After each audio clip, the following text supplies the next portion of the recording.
школах столицы республики стартовал образовательный проект «Моя Россия». В рамках этого урока ученики проходят Конституцию, свод важнейших правил. Для того, чтобы подробнее узнать о новом учебном курсе, съемочная группа «Горы новостей» отправилась в лицей в номер 160. Здесь ребята с 7 по 11 класс знакомятся с поправками, внесенными в Конституцию Российской Федерации и Конвенции о правах ребенка. Такие классные часы рассчитаны на весь учебный год. Как тебе урок «Моя Россия»? Я считаю, что каждый подросток должен знать свои права и свои обязанности, а также права своих родителей и обязанности своих родителей. И на этом уроке мы изучаем эти права и обязанности, а также потом применяем их в конкретных жизненных ситуациях. Я вот узнала, что у нас есть такое право на заботу, то есть родители могут заботиться. Я не знала о существовании вообще такого права.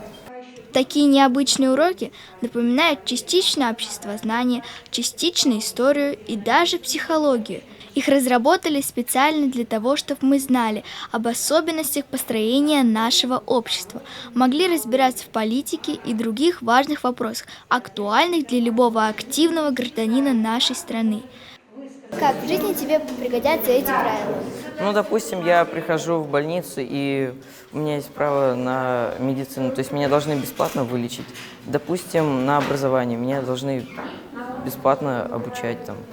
Этот уникальный проект придумали уфимские учителя из разных школ. Они вместе объединились и разработали курс, где основным научным пособием является Конституция Российской Федерации и частично учебники обществознания.